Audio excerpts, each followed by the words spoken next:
कारगिल विजय दिवस अवसर में देशर सुरक्षा और निरापत्ता निमंते प्राणबली देइथिबा वीर जवान प्रति सारा देश आज श्रद्धांजलि ज्ञापन करने सहित तांकर त्याग बलिदान साहस और शौर्यर गुणगान करुछि। एही अवसर में भद्रकर चांदबाली ग्राम जन्मित वीर सुपुत शहीद निरंजन बेहेरा तथा कारगिल युद्ध शहीद प्रतिमूर्ति में माल्यार्पण करा सह तांकर असीम साहस देशप्रीति त्याग बलिदान स्मृतिचारण करा। एही अवसर में शहीद निरंजन बेहेरा अमर रहे भारत माता की जय और वंदे मातरम प्रभृति स्लोगान रे गगन प्रकंपित होइथिला। शहीद श्री निरंजन बेहेरा मातृभूमि प्रति निस्वार्थपर बलिदान देशप्रेम और मातृभूमि प्रति निज जीवन को उत्सर्ग करिथिबा एही शहीद मानक विषय रे परपीढ़ी ज्ञात निमंते सेमानक बाबदरे पाठ्यपुस्तक प्रणयन पई जिलापाल दिलीप राउतराय प्रकाश करथिले। समाजसेवी श्रीयुक्त अतीश बेहेरा सभा परिचालना करथिले। आज आमे भद्रकर रोटारी क्लब मिडटाउन तरफ 26तम कारगिल विजय दिवस पालन करुचु। भद्रकर शहीद स्मृति भवन ने ये हूँ रोटारी क्लब मिडटाउन भद्रक ये हूँ प्रथम क्लब भारत वर्ष जो भारत सरकार भी कारगिल शहीद मान उद्देश्य श्रद्धांजलि कार्यक्रम आरंभ करते रोटारी क्लब मिडटाउन आम पास्ट आम डिस्ट्रिक्ट गवर्नर थे अजय अग्रवाल गोटे परिकल्पना थिला जे आमे कारगिल शहीद मान को सब वर्ष सम्मानित करवा संबर्धित करवा परिवार को से उद्देश्य आम रोटारी मिडटाउन परिवार तरफ आज भद्रक जिलार पाखापाखि 15-20 स्कूल पिला माने एलोकेशन स्टेज परफॉर्मेंस एथे आज पार्टिसिपेट करछंती।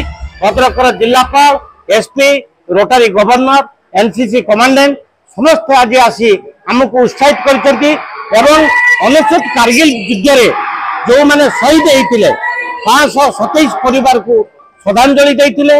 भद्रक जिलार एकमात्र कारगिल शहीद निरंजन बेहेरा को आज श्रद्धांजलि ज्ञापन करा जाइतिला। Kargil is in our collective conscious since last 26 years.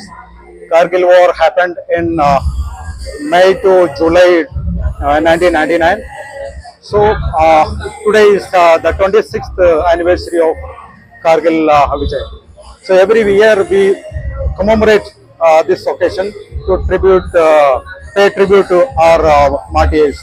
There have been more than 500 martyrs in Kargil war. So every year we commemorate this occasion as Kargil Vijay Divas.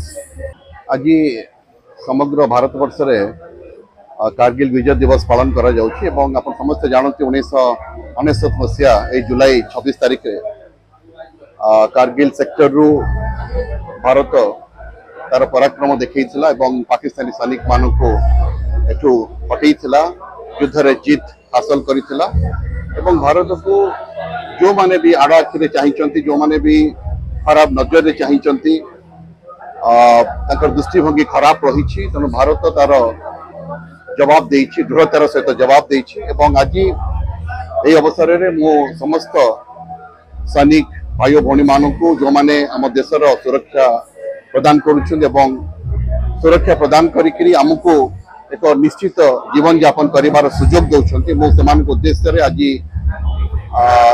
ताको मोर भक्तिपूर्ण सम्मान जनाउछि एवं कारगिल रे शहीद होइथिबा आम जिल्लार जने बरपुत्र एवं आम जने वीर पुत्र एवं कारगिल रे शहीद होइथिबा समस्त सैनिक भाई भौणी मान को अम्लान स्मृति उद्देश्य रे मत मोर भक्तिपूत श्रद्धांजलि ज्ञापन कर। रोटरी क्लब भद्रक मिडटाउन तरफ जो अभिनव परिकल्पना करा जाइछि कारगिल विजय दिवस पालन करिवार जो परिकल्पना करा जाइछि ताको जेते साधुवाद जनैले भी कम हबो।